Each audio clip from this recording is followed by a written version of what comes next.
The propositions are this, and that is that the systems that we use to perceive and categorize the world did evolve. And they evolved in a manner that's standard with regards to how things evolve, which is that new things are built on old things. And you can't escape from the old things. You have to have them, they're present in your current model. So you can't get somewhere from nowhere. And so you're constrained by your starting points. And so I would like to offer you the proposition that the basic sub-elements of our conceptual structures, and therefore of our narrative structures, are symbolic representations of the world as a place to act that are based in our long prehistory of fundamentally social existence. And so I'm just going to give you a brief introduction into some of those categories.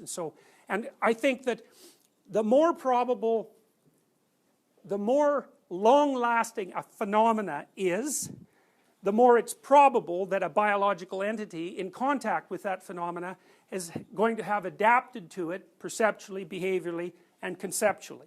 So one of the things we might think about is, given your nervous system, given that you're an evolved organism, what have been the most permanent features of your evolutionary history to which you've adapted? And I'm going to talk about some that are more complex than the fact that the ground beneath your feet is generally firm. Obviously we've adapted to that, you know, and we've adapted to the presence of light, and we've adapted to the presence of an atmosphere, and so forth. Those are all very constant phenomena.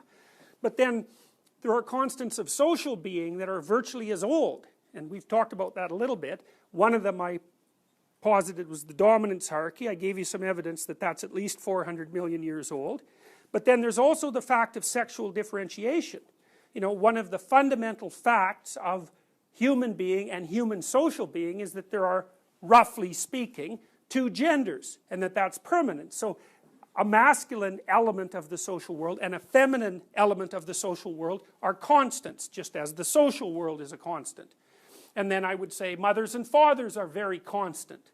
They're as constant as mammals are, right? So because we've had mothers and fathers, roughly speaking, since we became mammals. And there are some reptiles that are actually manifest some pretty decent parental behavior, and it occurs in birds as well, so, and even in fish, so you know it's pretty constant. And then I would say the figure of the child is a constant, and the figure of the old man and the old woman are constants, and there's some more important constants that are necessary to consider.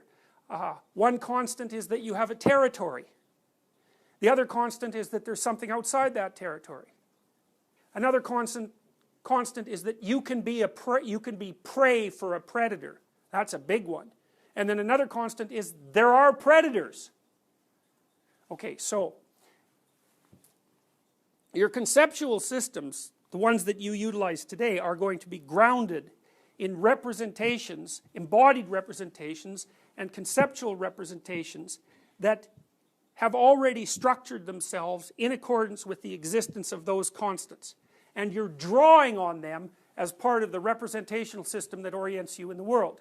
And weirdly enough, it actually works, which is a very peculiar thing as far as I can tell. So one of the things that's struck me as, in some sense, incomprehensible is that the use of these fundamental cognitive categories, when you apply them to a world that in some sense isn't objectively configured in accordance with those conceptions, it works, it functions, if it actually applies so that you can live using those categories and you're successful. So anyways, that's a tough one. So as we move, so I said, well, you have to have a frame of reference, and the frame of reference is cybernetic, and then there's an analogy between the cybernetic structure and a narrative structure, and that's a very tight analogy. It's likely an identity. Okay, so that's a set of premises. The next premise is that within those narratives, there are constants of representation and action, and that those are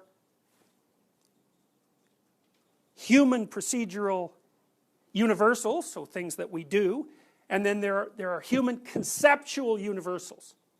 And those conceptual universals, the grounding of those conceptual universals is in ancient biological systems that had to conceptualize, that failed if they didn't conceptualize a certain realm of constants in the environment.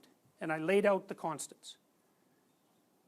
masculinity, femininity, youth, old age, explored territory, unexplored territory, prey, and predator.